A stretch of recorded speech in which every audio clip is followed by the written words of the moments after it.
Midas letter with James West. And it is Mike Tyson re-enters the cannabis industry with TYSON 2.0. All right, so Tyson Ranch is dead. Long live TYSON 2.0.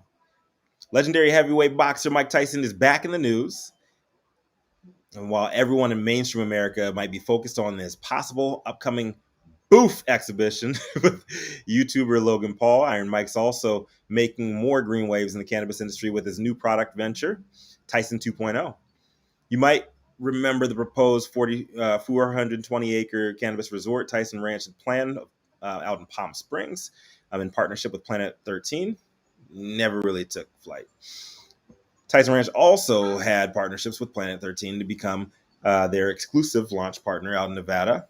KindFest was actually pretty cool. So if anybody went out to KindFest and remembers that was actually pretty awesome. But it is what it is. TYSON 2.0 is here. And you motherfuckers better hide your ears because he's coming for that second round knockout. TYSON 2.0, CEO Adam Wilkes sat down with James West's Midas Letter podcast yesterday to just have a conversation about the brand. And he said that 2.0 is a quality cannabis brand with a wide array of products available at multiple price points. He also said that Mike Tyson has personally approved all their products and is closely involved in the product's R&D process. They're licensed in 16 states, but initially focusing on California, Nevada, and Colorado. And Canada is a long-term play for them as well. So Tyson's the official brand ambassador now for his own product line, and he wants to focus on mental health and battling opioid epidemic. I'm down for that. When Adam was asked about SAFE, he said that they are not really relying on the Banking Act as their current focus, and they're just trying to bring product to shelves. He did hint at a much bigger play for the brand post-legalization, that they're looking forward to interstate commerce and working across state lines as they've partnered with Columbia Care in 10 states already. Colorado is the first of those, and they've already started cultivating their products. I believe that they are the exclusive cultivation partner for TYSON 2.0, and we'll see how that goes. Mike is personally going to be picking out their top 3 flower strains out of 350 that they've been screening, so they say.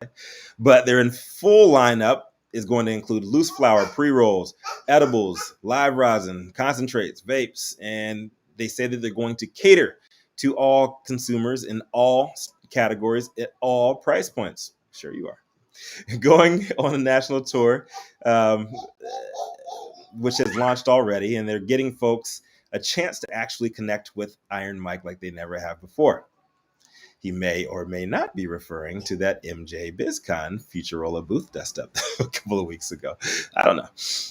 So he does say that they're going to be operating a lot extremely lean and profitable, unlike the last venture. So good luck to them. Lots to say about Tyson Ranch, Tyson as a connoisseur, Tyson as a brand ambassador, but we're going to get to that in a second. So let's answer these questions first. Are you guys excited as I am for the launch of TYSON 2.0? I didn't really get much feedback from that question at all. I don't know if people are afraid to say their feelings about Mike Tyson, as people are, you'll knock your ass out. But if people are afraid to give their real feedback to what they think that the brand is doing or that they think that the product is, it is what it is. But it's just like whatever to me. He said that he is going to be going hard against the opioid epidemic, as well as what else they say they're doing, focusing on the opioid epidemic and mental health. So I'm all for that. I think that's good, especially coming from a person like Mike Tyson, who's taken multiple blows to the head for decades. He could be a very, very positive influence on a lot of people of color, a lot of people in sports. So I wish them the best in that realm. We did get some negative feedback from a lot of women on the issue, and I have to address that. Anybody who knows my story knows that I came up in a family where there's a lot of physical abuse. There's a lot of beating on my mother too. So I definitely empathize with that. But on the flip side of that, I have to also say that I do believe in redemption. Can't hold people you can't hold people's feet to the fire for something that happened 20, 30 years ago. Um, Whatever it was. And then also the whole rape case, he did time for it. To hold somebody, I guess, not to hold somebody accountable. He's been held accountable, but to talk shit about somebody, to put somebody down for something that has happened like so long ago, and then also that they did actual federal time for. I don't think that's really fair for to do that. But that's me personally. So everybody's entitled to their own opinion on that. But I do understand that that is a problem with a lot of people. And if you have a problem with people, and just don't buy the product. Let the market speak to that. Um, with a broader coverage map of 16 states and bigger production partnership with Columbia Care, will the big picture game plan work out better for Mike Tyson and his company this round? It'll be interesting. It'll be interesting to see what Mike Tyson does with the 16 state licenses that they have. And I know that they're targeting a multi-state operation. They're targeting also, they have got their eyes set on interstate commerce when that comes online. We'll see. They might be too early to the party. They might not be in the same position when that actually happens. But we'll see. I think it is a smart play to actually have trading posts set up in very strategic places in the U.S. if you are going to be focusing on interstate commerce. So we'll see. Columbia Care has a lot of assets in a lot of different states, and partnering with them, I think, was a smart move to make. But I don't know the details of whatever deal that they have with them. So we will see. All right. So is Mike Tyson actually going to fight Logan Paul, or is that whole thing just a marketing gimmick to promote Tyson 2.0? It's a very, very, very good speculation over there. I think it actually, if this whole Logan Paul bullshit that they're hyping up right now is promotion for his brand, I think it is. I don't know if it's going to work, but it is what it is. Anybody who thinks that Mike Tyson is in a real fight would not just totally, utterly destroy Logan Paul. I think you're just like lying to yourself as well as everybody you're talking to. But I don't know. I don't really care. I will be watching it. I'm not going to be paying for it, but I'll watch it. We watch worse shit on TV, and it's entertainment, whatever. These guys are making millions of dollars. Kudos to them. Big ups to Logan Paul. I hope he becomes like one of the biggest spectacles ever. If that is what his goal is, whatever. I have no hate for them, no judgment. I can talk shit all I want, and I will continue to talk shit, and I hope they talk shit about me. But I don't judge that. Get your money, man. Get your money. All right. So, all right, Keisha Turner. Really, dude? That's what happens. It's like rattling her shit. Keisha Turner has a question. She says, how can you promote Mike Tyson when he is a despicable human being? I guess you just logged on. I'm not promoting Mike Tyson at all. I'm reading the news, number one. Number two, I think that the market should speak. And I definitely grew up in a family of abuse myself.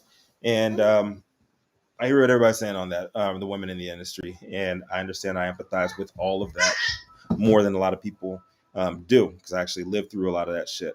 The bottom line is he did time. He did federal time. Um, and then all those other incidences that people were bringing up that happened 20, 30 years ago. Um, I really don't think that in the business world, in the capitalist world, you can single out somebody because of something that they did in the past. If you buy their product or you don't. If you don't like Mike Tyson, don't buy his products. If you don't like anybody's shit, don't buy their shit. Period. Put them out of business that way. I personally don't have any problems with Mike Tyson. I don't think I've ever bought his product off the shelves. I knew where it was being sourced before, and I just wasn't a fan of the product. Um, if you want to really get deep into that, man, and people and say that people can't change, then you're gonna end up using no products at all in America. You drive a Ford car, Henry Ford was a Nazi. You drive a Volkswagen or a Porsche, those were Hitler's cars. You know what I'm saying? Like Steve Jobs was a terrible person too. You got an Apple computer, you got an iPhone. Is what it is, man. History's fucked up, America's fucked up, and most successful people in the history of America are really fucked up people too. In this case, if you don't like him, don't buy his product. That's all I got to say about it. And I will say that people can change. I have seen people that have changed. He wasn't using cannabis back when he was a violent offender, when he was a violent person who's doing a lot of wild shit. And that's not for me to judge. Like I said, I'm always down to talk shit about people. I've got nothing but decent things to say about Mike. I've met him a couple times when he was in the cannabis industry. He's always been a very, very nice, gentle person around me. That's all I got to say about it. So I apologize if I offend you. But if you want to have a deeper conversation on that, I'm always down for that. All right. Timmy, what's good? All right. Hold on. Muse and Karma, what's happening? And he recognized that he needed therapy and had childhood trauma. Yes, indeed. Anybody who knows me, anybody who knows my wife is a therapist as well. She's actually the director of mental health for KIPP LA schools, like 21 schools in Southern California, East LA, South LA, and in San Diego. And people really need to learn how to move past their child trauma, move past like things that have happened, not just as a child in your past. And if you are just demonizing people for the rest of their lives, like, what good does that do them? What good does that do society? It doesn't. I'm not going to cast stones at anybody pretending like I'm an angel. I've always been an angel, because it just ain't true. So I'm down for Mike Tyson as a person now, the Mike Tyson that I know personally. I can't vouch for anything that he did before I met him 3 years ago. But his product, if you want to talk about that, not a fan. Just not a fan. All right. Yeah, Muse and Karma says he recognized that he needed therapy and childhood trauma, and she's not making excuses for him. But shit, yeah, I agree, like 100%. 100%. You can talk about anybody without going down like the cancel culture rabbit hole there. If you're gonna be down for canceling somebody, all right, I'm gonna take the bait. All right, I'm gonna take the fucking bait. All right, if you're gonna be down for canceling somebody, be ready to cancel everybody. That's all I gotta say, man. Whether it's Dave Chappelle, whether it's, I don't know, Mike Tyson or Aaron Rodgers, like anybody, like if you're gonna cancel one of them, at least be consistent about this shit and cancel everybody. See how many clothing companies, labels you're gonna have on your back. See how many cars you're gonna be driving at that point. Like, it's all fucked up. You put gas in your car. How many people have died from the oil industry, from oil products? How many people got fucked up from that, right? Oh, you drive a Tesla. You know how much energy and fossil fuels it takes to make an electric vehicle? Like, everything's connected, and if you want to cancel one thing, you got to cancel everything. So I'm not about canceling anybody. I'm all about letting capitalism speak in this case. And if you don't like somebody, you don't like their way of life, you don't like their philosophy, don't buy their shit. And that's how I feel. So moving on. Come at me, man. All right, this was coming from TJ. I don't know, TJ Zelion, I want to say your last name. Sorry if I butchered it. He said, what do I think about Mike Tyson and all these prize fighters getting into the cannabis game? And do I think it's going to last? All right. So Mike Tyson's actually been in the game for a few years. As we just talked about, he had Tyson Ranch before. They shuttered the doors on Tyson Ranch. It was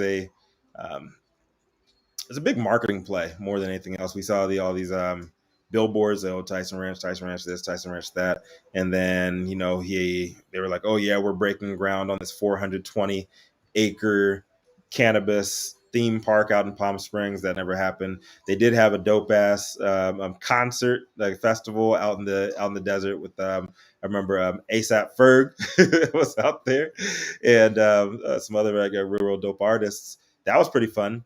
I don't know how much money they lost on it. I do know that Tyson Ranch headquarters, the few times I've been over there,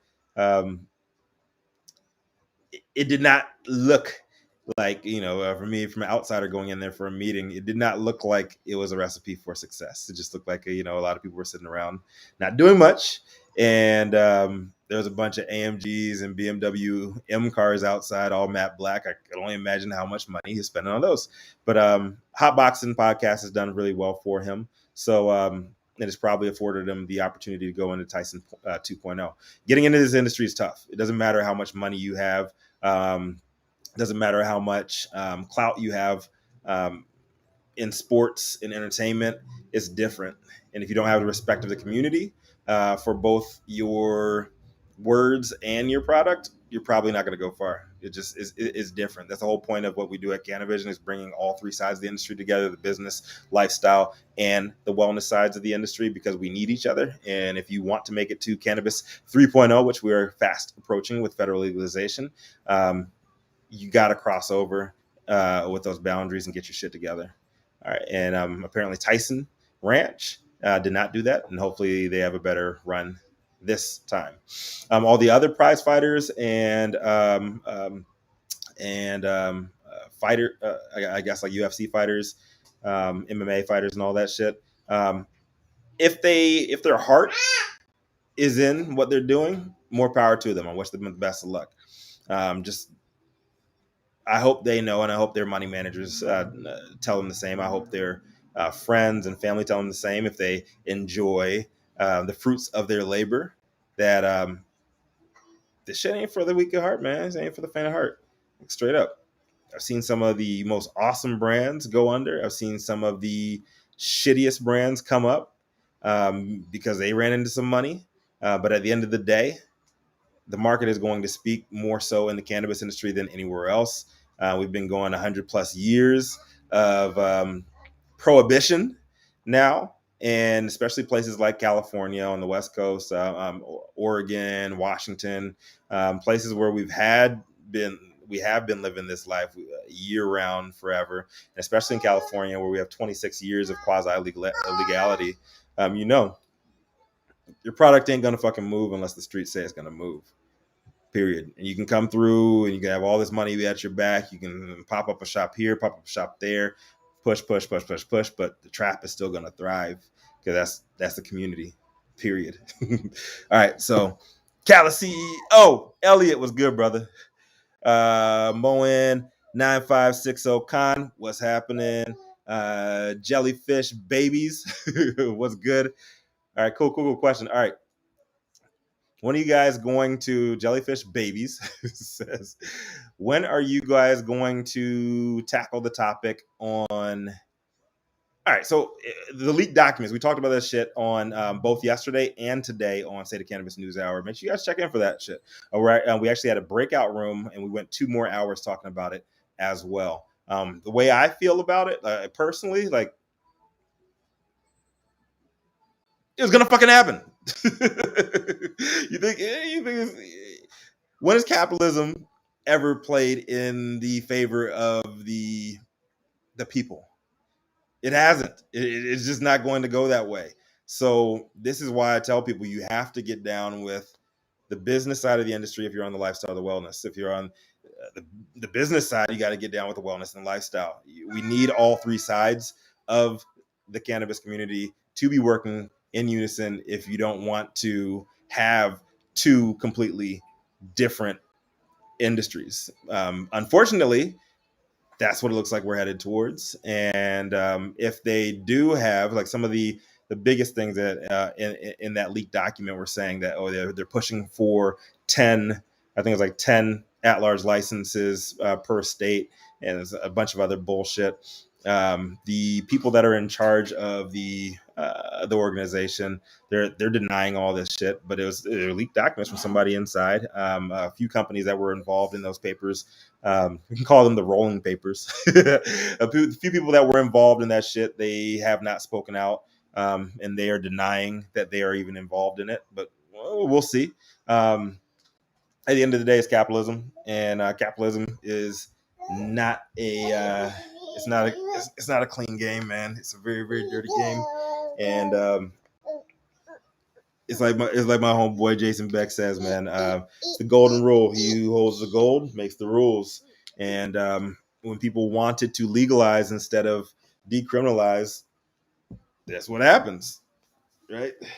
You wonder why my man Elliot right here from Catalyst, why he's out there with all these oil spills and shit. Why we keep on having oil spills and people like complaining about that stuff. So y'all keep on buying oil products, petroleum products. Guys keep on voting for people who are letting that happen. It is what it is. That's a capitalist society. That's the society we live in. And if you guys want change, there's only two ways to do that. And number one is build ground up coalitions, ground up thought leadership councils, and bring those into the fold and make sure that you're not ignored by a lot of the local community politicians and all that shit. Or number two, go straight to the top and tear the shit down. I don't think any of us want number two, but if that's what you want to do, that's going to cause more chaos. It's going to tear apart the system. But hey, maybe you have a better chance. So I ain't about that life. I'm more about speaking with and for and at certain times to the people. And I'm more about getting the word out and making sure people like that who are taken away, people like that are taken away from the cannabis community. They get exposed. That's it. So big ups to everybody who's in it. I'm gonna keep my mouth shut. I don't want to say anything to get my me in any more trouble. So one more question. What up, Tree Daisy? Good moms, bad choices in the place. Big. What up?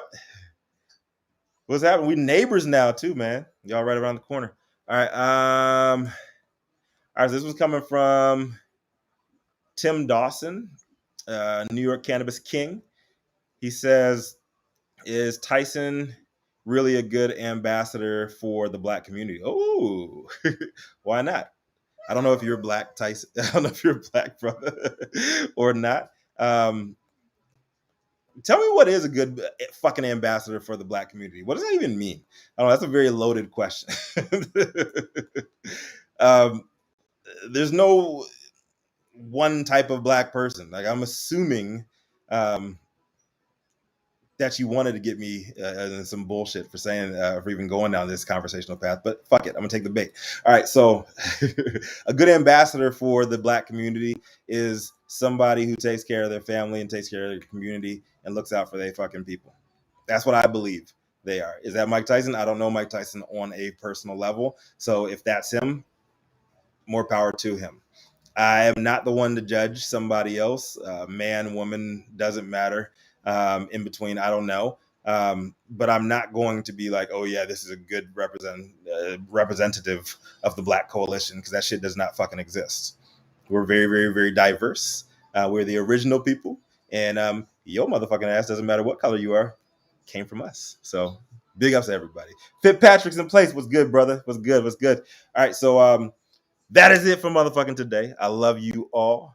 Some good questions today, man. Keep them shits coming, man. Make sure you guys check us every weekday morning at 9 a.m. Pacific, 12 p.m. noon on the East Coast for State of Cannabis News Hour. We can get your daily dose. My name is Rico Lamite, founder and CEO of Cannavision Global, decentralized media broadcast organization, where we are one network, many voices.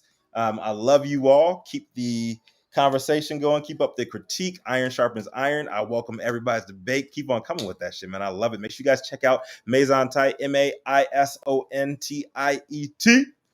our partners on the hoodies and everything. We got women's clothing coming out, dropping in just a couple of weeks. So look out for that shit. Make sure you guys hit them up. Tell us what you like. Tell us what you need. Got some real heat coming out as far as the merch. And kiss your babies, love your mamas, and hug your daddies. And look around, man. There ain't no place else to turn. Just know you can always turn the fuck up, man. It's Taco Tuesday, man. Go get yourself a taco, chill the fuck out. And remember, somebody loves you if it ain't me. All right.